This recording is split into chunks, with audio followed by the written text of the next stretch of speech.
Você ouve agora na Baruch FM, Conversar é Preciso. O universo da resolução de conflitos pela mediação privada. Apresentação Lígia Fortes.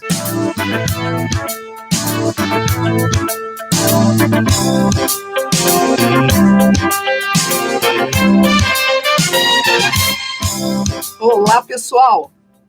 Estamos aqui na baruchfm.com com Conversar é Preciso. Lígia Fortes e Gisele Fernandes Passos. Olá, pessoal! Estamos aqui. Vamos dar continuidade hoje àquele assunto dos direitos dos consumidores e o desrespeito a eles, que também, né? Né, gente? É isso aí. Buenas. Parece que nunca acontece, né, pessoal? Como havíamos dito antes, mas acontece toda hora, todo dia, todo instante.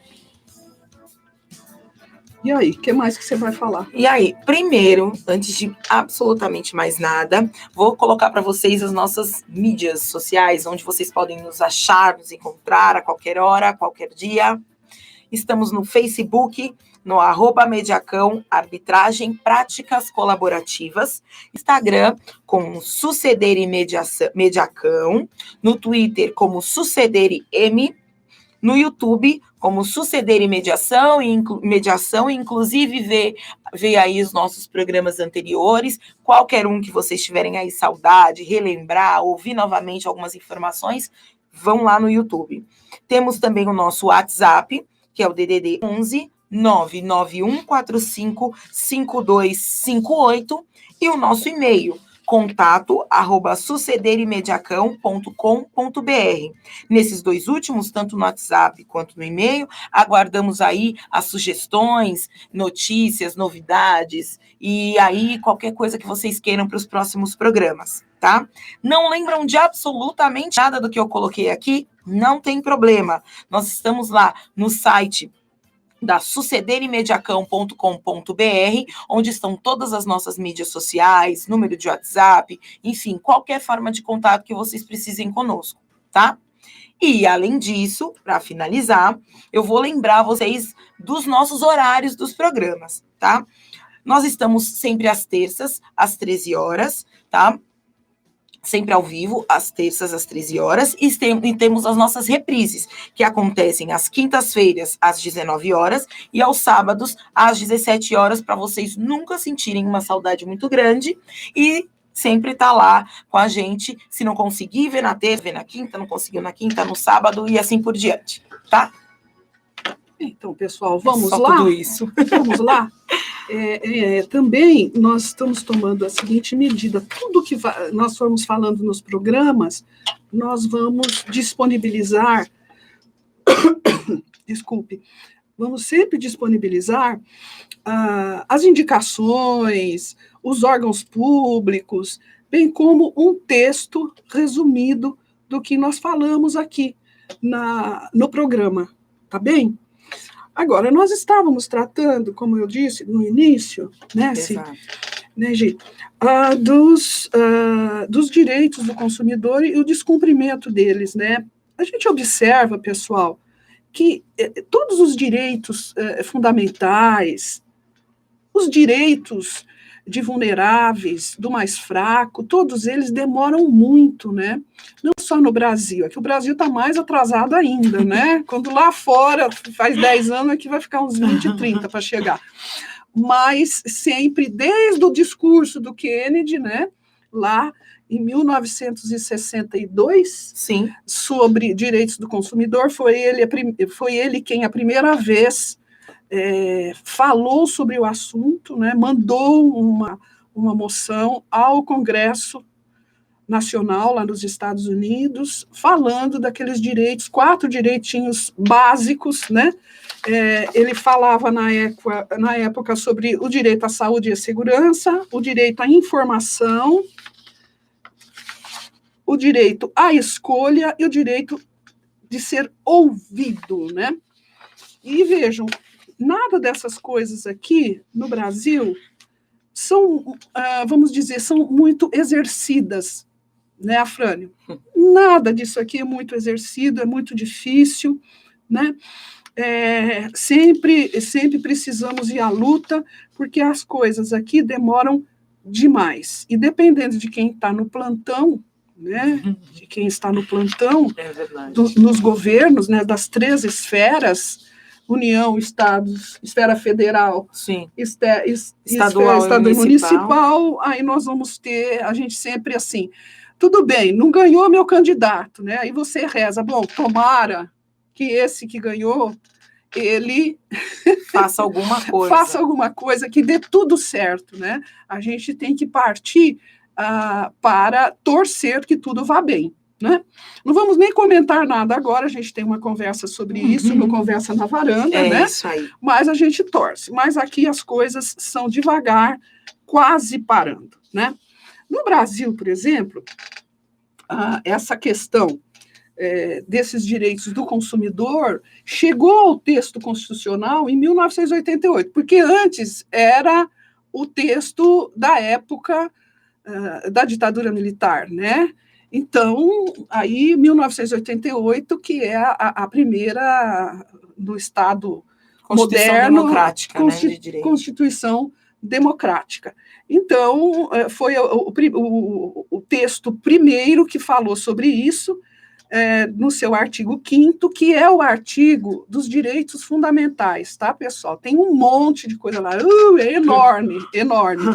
E, então, no artigo 5º, inciso 32 da Constituição, há o asseguramento da tutela do consumidor como princípio geral da atividade econômica, né? Quer dizer, se não for por convicção, se não for para proteger o mais fraco, mas seja por conveniência, né, pessoal? A questão econômica. Se você matar todos os consumidores, você não vai ter consumo. Então, vamos dar risada para não chorar, né?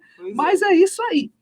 Então, nós falávamos no programa anterior que em dezembro de 2015, quando já no Brasil já existia o Código de Proteção ao Consumidor, nós vamos falar mais a miúde sobre isso, mais lá na frente, a ONU deu uma atualizada nas diretrizes, né, deles, nas recomendações, veja só, Fran, nas recomendações, o Brasil nem com lei funciona, imagina recomendando. Olha, pessoal, o que vocês acham? Vamos conversar um pouquinho? Vamos conversar sobre direito do consumidor? Tal. Não. Porque, inclusive, os mais poderosos eles acham assim, eu não sou nem consumidor, eu sou acima do consumidor, nem preciso de normas. Estou acima do bem e do mal. Então, é assim. Mas, em 2015, a ONU deu uma atualizada, né, dos principais pontos em relação ao consumo. Exatamente. Você pode dar início aos trabalhos? Sim. Vamos lá. Nós tivemos aí o reconhecimento de acesso a bens e serviços essenciais e a proteção dos consumidores vulneráveis e desfavorecidos, que são necessidades legítimas, entendidas como necessidades legítimas. Né? Até nós paramos aí, né? Eu vejo que nesse caso, assim, consumidores vulneráveis e desfavorecidos somos todos, né? Diante do fornecedor e do comerciante, somos todos. Porque você não conhece do processo nem de prestação de serviço e nem de produção daquele produto que você está recebendo, que você está comprando. Então, assim, somos todos vulneráveis. Somos todos vulneráveis, né? Mas tem alguns que são mais, né? Os idosos, as pessoas que moram nesses rincões do país aí afastados, lá no meio da floresta amazônica. As crianças, né? Temos muito analfabetos, né, no Brasil. A gente vive, às vezes você procura uma pessoa para te ajudar nos serviços domésticos, tal. Aí é que você vê o rombo que tem na educação do Brasil. Não é incomum as pessoas não saberem ler nem escrever e terem muita dificuldade na vida por conta disso também, né? Então, assim, realmente, somos todos somos consumidores. Sim. Mas uns são mais vulneráveis que os outros, mas, por exemplo, na questão dos agrotóxicos, né, somos todos muito vulneráveis. Você tem que comprar comida, você tem que comprar os produtos naturais, e realmente se fica à mercê. Eu, por exemplo, vou dar um depoimento aqui, por exemplo, pessoal, se eu pegar uma manga, a manga recebe muito, eu adoro manga, recebe muito agrotóxico, né? Não só a manga, mas a manga que é o pior. Ela tem aquela... Então, você lava com sabão, com uma buchinha, tira a casca. Esses agrotóxicos, eles penetram além da casca. Fruta. Eu já tive fechamento de glote, de ficar tudo inchado, eu não consegui respirar, por causa dos defensivos agrícolas que se usam na manga, por exemplo, né?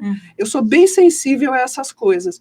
E já tomei alguns sustos. Então, para eu descascar uma manga, hoje eu preciso pôr uma luva, olha que ridículo, descascar, né? Lavar primeiro com sabão, tal, com uma buchinha, descascar a manga, picar. E, às vezes, não dá para comer do mesmo jeito, porque tem aquele gosto... gosto não, penetra na garganta, assim, e você não consegue comer. Na fruta, no alimento. Exatamente. Né? E aí vem para a garganta, né? Então, é complicado. O do óleo aí. A gente, tudo é transgênico agora, né? Não tem um óleo de soja que você vai usar que não seja transgênico. E eu observei isso na última compra. Que assim, você vai, procura, não tem opção. Não tem opção. O transgênico ou o transgênico, qual que você quer? Eu usava o de granola, não, canola. Granola é outro negócio. De canola, né? Tá, tudo bem. Vamos usar o canola. Canola nem existe, né, gente? É uma coisa totalmente artificial. Aí passei para o óleo de milho, né? De algodão, então nem existe mais óleo, né? Então, não sabe o que consumir realmente. A grande questão é que, inacreditavelmente, quanto mais orgânico o produto, mais caro ele fica. E para a grande população... inacessível, né? É verdade. Aí tivemos as orientações sobre o comércio eletrônico, como igualdade de tratamento entre os consumidores online e offline, e proteção de privacidade para os consumidores. Importante, porém, gente, nós não podemos esquecer que esse regramento está vindo em 2015, quando o comércio pela internet já estava plenamente aquecido, e as pessoas já estavam adquirindo produtos e não tinham um regramento que atendesse às necessidades desses consumidores. E aí tivemos aí essa recomendação só em 2015. E assim, essa questão aqui, todo mundo está sendo discutidas as regras mais rígidas quanto à privacidade. Agora, as próprias pessoas se expõem muito, né? Nossa. As próprias pessoas se expõem muito, isso a gente não pode negar. E quando você vê na mídia, a começar do nosso, vamos dizer assim, como é que eu vou me colocar agora? A colocar a utilização das mídias sociais de forma tão irresponsável, né? Aí começa do chefe da nação, né? É uma loucura. Que demonstra suas opiniões pessoais com relação a assuntos que, infelizmente, né? E não é só isso, fomentando, né? Fomentando ódio, fomentando... todo tipo de coisa. De você vê, do carnaval para cá, é uma avalanche de coisas que, a sociedade brasileira conheceu termos antes do Covid, né? E que nós nem gostaríamos inicialmente que as crianças conhecessem, mas hoje já conhecem. Aqui uma novidade muito boa são esses serviços, a proteção e mais orientações sobre os serviços financeiros, serviços públicos, as boas práticas comerciais de cooperação internacional. Aqui, especialmente em relação aos bancos, né, aqui é feito uma verdadeira pilhagem, né, nos consumidores, uma verdadeira violência. Não existe uma fiscalização efetiva, né? Tem algumas coisas que você tem que ir lá fazer a reclamação no Banco Central, mas os descumprimentos contratuais e a maneira como os bancos conduzem os empréstimos e os seus serviços induzem o consumidor a ficar absolutamente inadimplente e quebrado. Isso precisa ter mais orientações, precisa ser mais limpo. Os bancos, eles têm um lobby violento, eles têm muito poder, quem tem dinheiro tem poder, né? E, enfim, as regras são descumpridas a todo momento, e nada é feito. Apaga a luz, cada um por si. Quem se salvar. E com relação aos bancos mesmo, essa reclamação que é feita aí com relação ao Banco Central, a pessoa precisa ter um mínimo de conhecimento do que está sendo roubado, e a população não tem, a sociedade não tem esse conhecimento, e é claro que é de interesse dos bancos que não tenha mesmo, né? Então, mesmo para você fazer uma reclamação para os órgãos, né, de proteção do consumidor, e no caso o Banco Central, que vai proteger, essas relações financeiras, esses serviços financeiros, você também precisa entender o que o banco está tirando de você. E aí que entra essa recomendação que trouxe mais a possibilidade de que isso seja um pouco mais esclarecido. Hoje nós chegamos a falar num programa anterior sobre esses abusos dos bancos. Sim, falamos. Nós falamos, né, num programa que está disponível lá no site, inclusive vocês podem revê-lo, né? Foi um programa exclusivo com relação a bancos. É uma verdadeira violência, né? Uma violência e reiterada. A inadimplência no Brasil bate recordes, né? Sempre.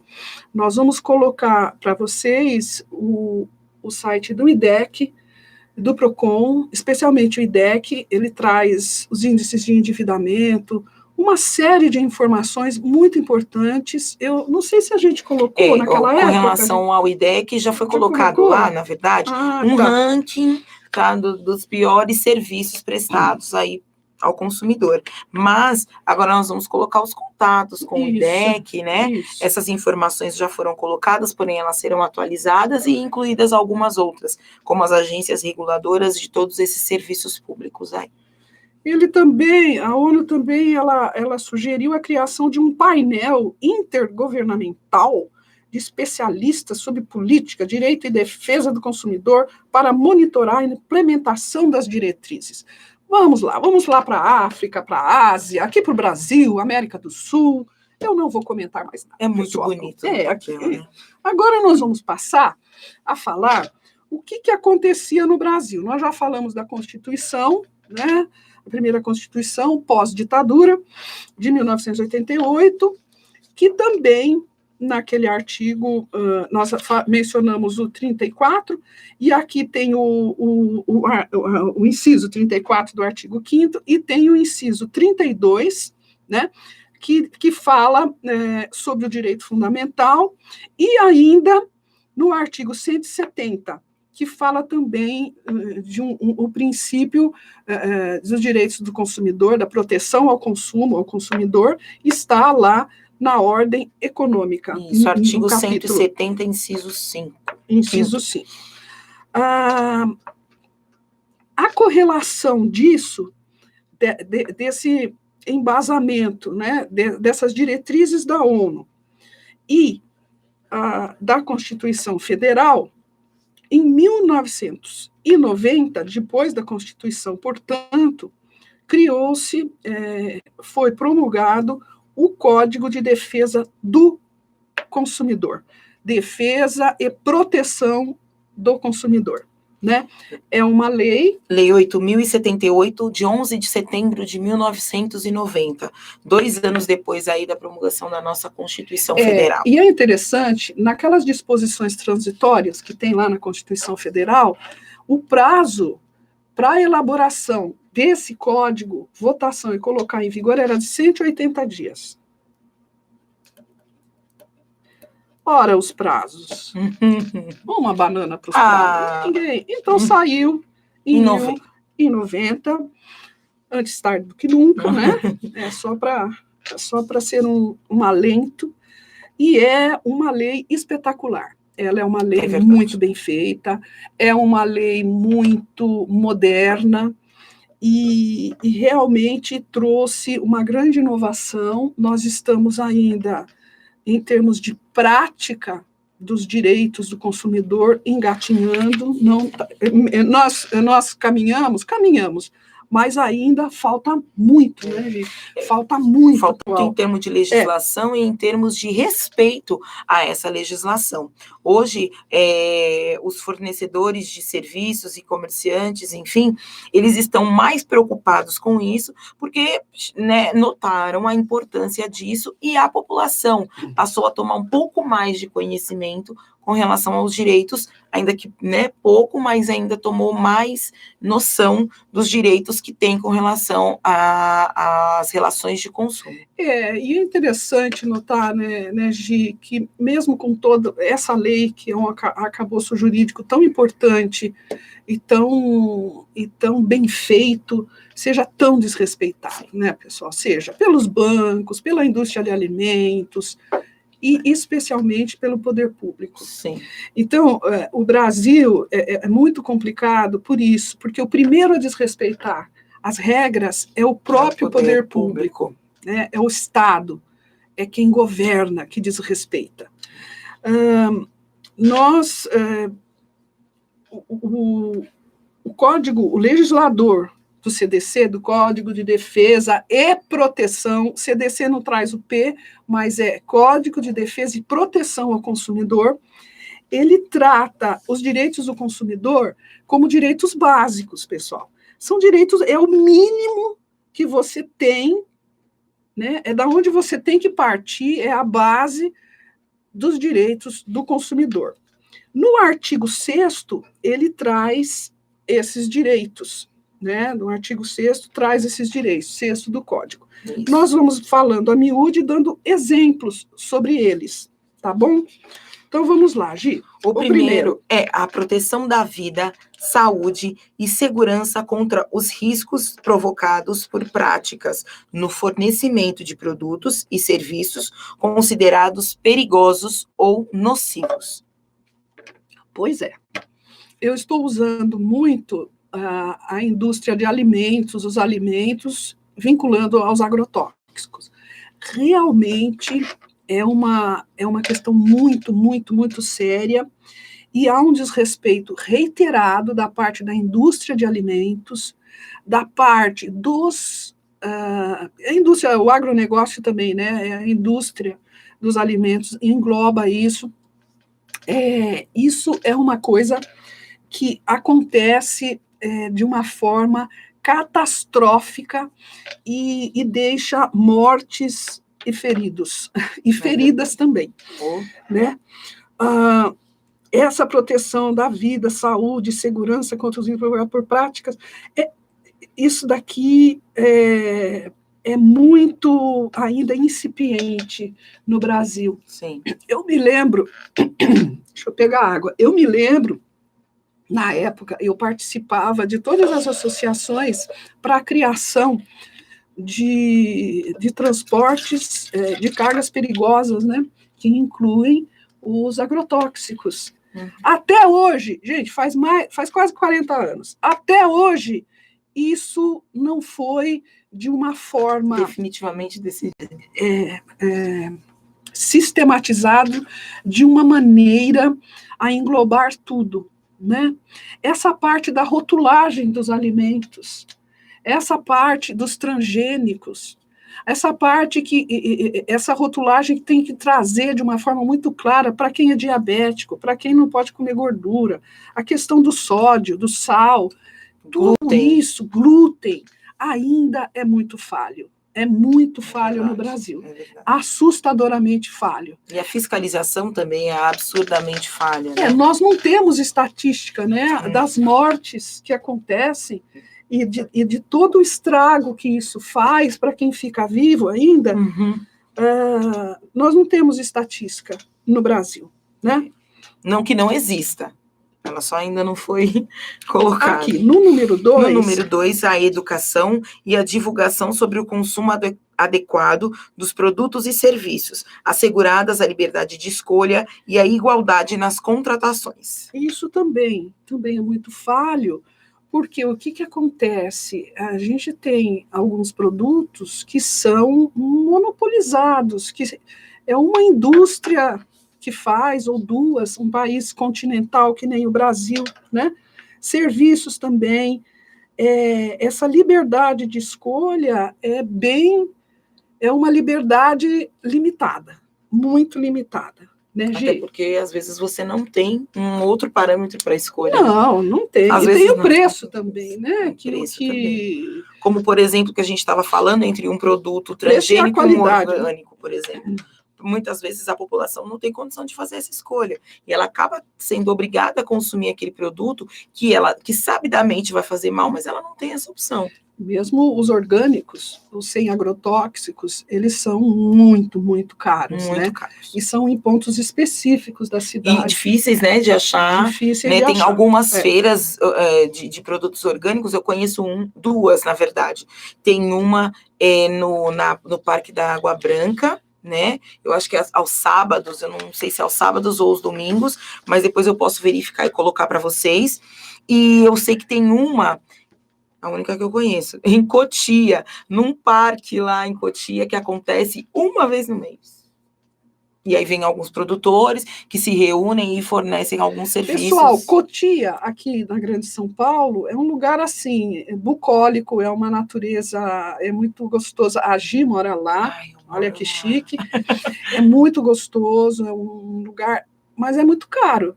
Também, né? E vocês veem, eles deveriam ter acesso a tudo, mas olha que coisa, o que a gente está falando, uma vez por mês. Você vai lá na feirinha e você sai, né? Você sai sem agrotóxico, mas assim, fica depressivo porque fica sem dinheiro, né? Não tem dinheiro. Muito caro, muito caro. Assim, aí você tem que escolher. Às vezes a gente procura, por exemplo, eu tenho criança pequena, a gente acaba procurando por mel, né? Que, nossa, é absurdamente caro.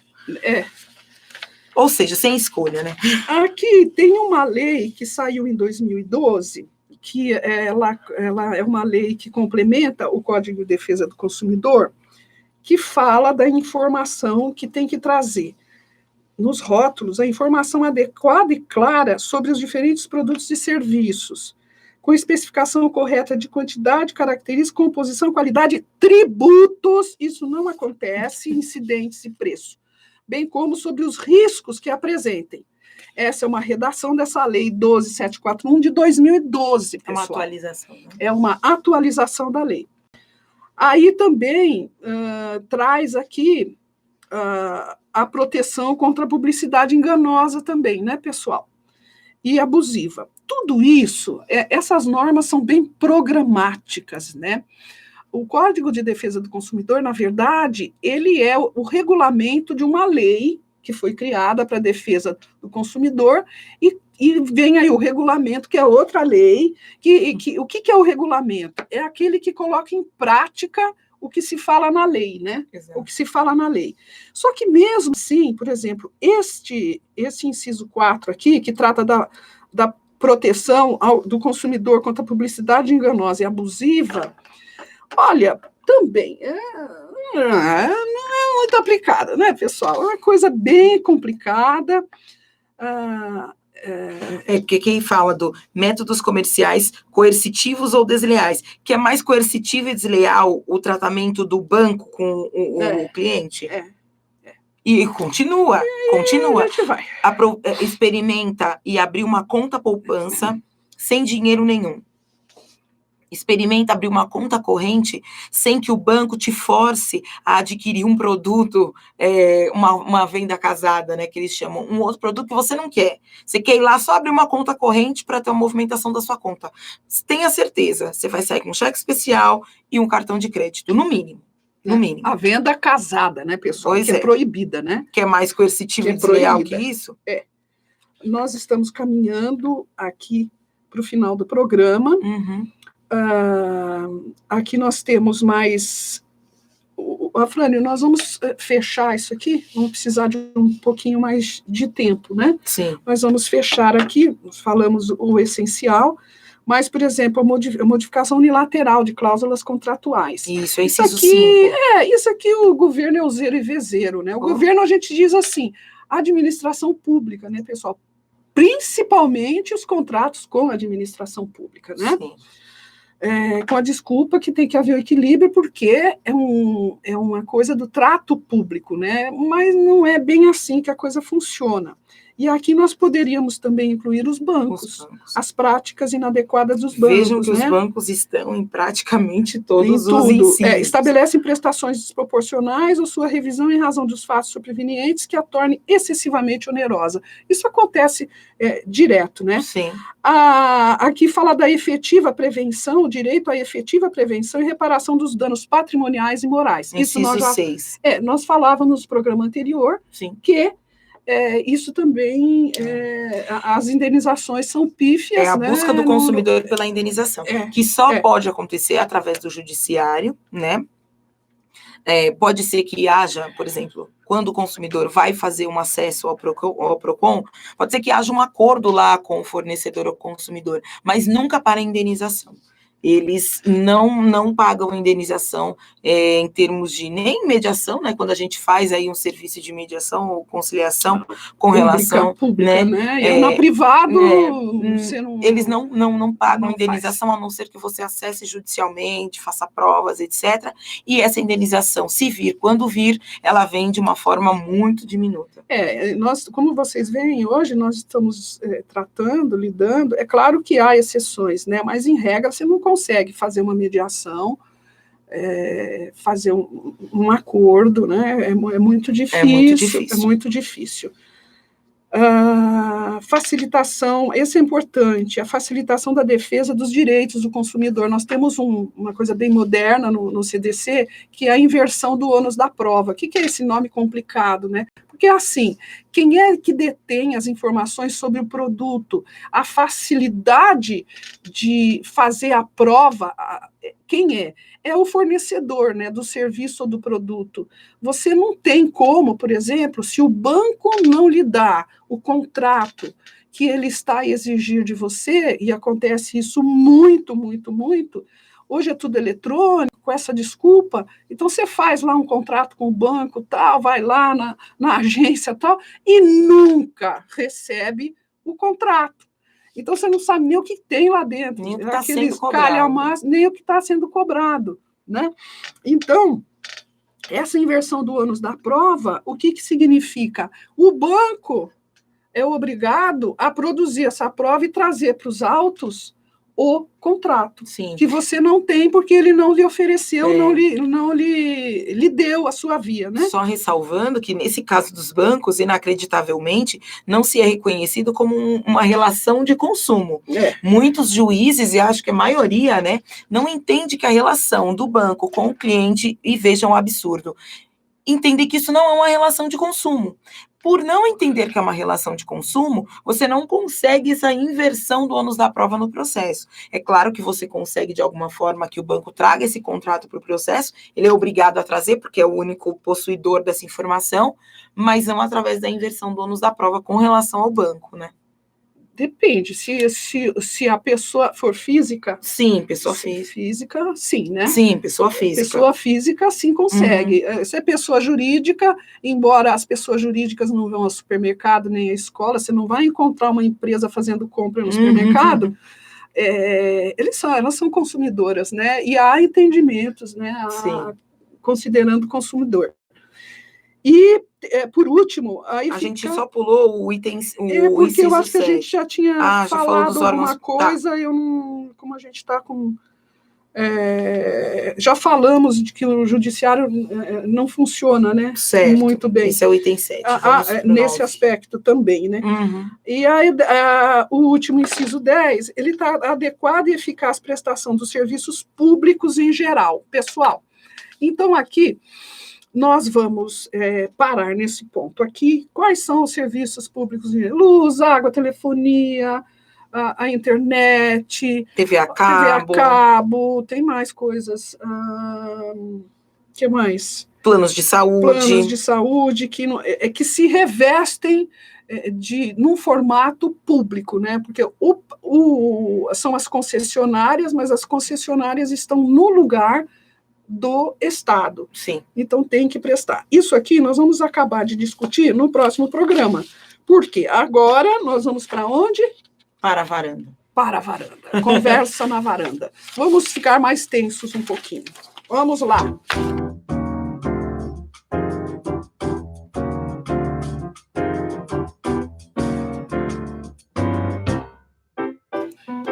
Então, pessoal, nós falávamos na última conversa na varanda dessa bobagem, né? Esse desprezo total pela história do Brasil, a verdadeira história do Brasil, e o desprezo pela inteligência, né? O menosprezo pela inteligência dos cidadãos brasileiros, quando se negam fatos históricos. Contra fatos não há argumentos, né? Falávamos, então, de negar que existiu ditadura no Brasil. E o governo, ele segue negando, né? Negando um monte de coisa, tentando inventar a roda, né? E aí a discussão da vez é essa questão dos 83 tiros mais de 80 tiros. Num carro que estava uma família, né, pelo Exército Brasileiro, lá no Rio de Janeiro, matando o pai dessa família, né, matando o pai. E a gente escuta, e você vai escutando, vai se enojando, né, de quem está no poder, aí, dos entes estatais, né, do executivo estatal, que é composto pelo presidente da República e seus ministros, que veem a mídia sem dizer inverdades e dizer um monte de asneiras também. Nós temos aí a grande discussão, eles estão reinventando a história do mundo, né? Não é só do Brasil, é uma história grave, do mundo, dizendo que direita e esquerda, que já está tão anacrônico isso, mas eles mesmos que trouxeram, Sim. Que o nazismo, o fascismo são movimentos de esquerda, vejam só. E porque agora eles se acham de direita, então eles torcem, moem a história e inventam essa tolice, né, que é uma tolice. O pior é que o chanceler brasileiro disse isso, perguntado ao presidente da República se ele concordava, ele disse que concorda, né? Então, o que a gente quer saber é o seguinte: o que é que vai dar certo? O que é preciso fazer para o Brasil seguir em frente, né? O que é preciso fazer para que a educação ande, a economia ande, a saúde, a segurança pública? O que é preciso fazer? Não precisa ser de esquerda nem de direita. Precisa dar certo. As soluções que se buscam não está nem de um lado nem de outro. Está na busca verdadeira de soluções, de opções para o brasileiro.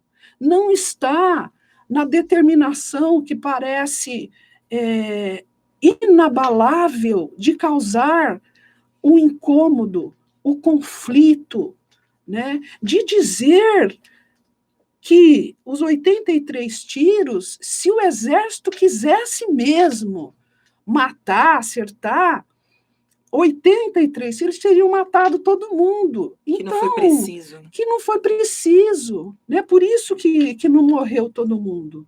Né, Gi? O presidente da República ainda coloca o absurdo de que o exército não matou ninguém. Foi apenas um engano, um equívoco. Como se a vida... É esse o ponto, né? Que valor tem a vida? Qual é o valor da vida? Seja qual for. Nós não estamos colocando aqui se estavam no lugar certo, na hora certa, se era isso, era aquilo, se eles achavam que era um traficante. Vamos colocar nesse ponto. Vamos supor que fosse um traficante. 80 tiros num veículo, a gente tem um problema muito sério. A gente está enfrentando um problema muito sério. O primeiro e principal é de desvalorizar a vida de forma completa. E depois de desvalorizar a vida de forma completa, com 80 tiros para matar, sem saber quem era, tá? E atingir aí uma família, que aí, nesse caso, foi atingido o pai, que morreu, né, fatalmente aí, e o sogro, né? O restante teve que fugir correndo do carro. O sogro morreu? Não, ainda está hospitalizado. E pedir, pelo amor de Deus, para parar. Não foi, né? Infelizmente, não foi atendido. E foram dados 80 tiros. E aí nós vemos o vice-presidente se colocar na posição de que mas não foi, os tiros não foram precisos, porque se tivessem sido precisos, tinha matado todo mundo. Puxa, que legal, é isso que a família precisava ouvir mesmo, né, do vice-presidente. E aí vem o presidente, se coloca na posição de que, tipo, o exército não matou ninguém, foi um engano, vida que segue. É assim? É assim que as vidas têm que ser valorizadas pelo chefe da nação, seja que vida for. Talvez a gente possa parecer um pouco a tal da conversa do mimimi, né, que a gente sempre escuta, pode até parecer mimimi para você, mas que vidas estão sendo tiradas? Que vidas estão perdendo a importância? Né, Gi, e é assim, é importante. Normalmente, quem está no poder se acha inatingível, né, pessoal? Teve aquele episódio daquela tentativa de morte, né, na época do candidato à presidência da República, né? A pessoa foi, vamos dizer, exemplarmente punida, né? Encontra-se, claro, e tinha que ser mesmo, né? E por que aquela dor é maior do que a dor desse pai de família que foi morto? Injustamente, totalmente, seria injusto em relação a qualquer pessoa, Então, não se pode usar 2 pesos e 2 medidas. É muito complicado e perigoso o que está sendo feito, as atitudes que estão sendo tomadas. Para onde vamos caminhar dessa forma? Qual é o caminho da nação É diante disso? muito né? triste, irresponsável usar as mídias sociais para fomentar a violência, né? Tem muito riso, né? Riso de todo mundo aí, né? De filho, do pai, né? De tanta gente. Estão rindo do quê? Do que vocês estão rindo? Da tragédia? Que vergonha. O país está caminhando para um destino de piada. Nós viramos piada mundial. Viramos o quê? Meu Deus. Quando era uma nação que tinha tudo para crescer, para ser aquilo que... E aí? E não é por falta de torcida, né? Porque as pessoas querem dizer que tá todo mundo torcendo contra. Não é falta de torcida, né, pessoal? Será que a gente está com um problema sério de escolha? Se dizia, né, a esquerda estava no poder, agora a direita está no poder. Como se isso existisse aqui no Brasil. Não vamos ter ideologia, não vai ser... a escola sem partido. O que é que está acontecendo? O que é que está acontecendo? Será que as pessoas, os governantes não se ouvem, né? Não analisam? É preciso analisar as coisas, é preciso refletir sobre as coisas antes de agir e de falar. Tudo de bom para vocês, um grande abraço, vamos em frente, pessoal. Obrigada, pessoal, até a próxima.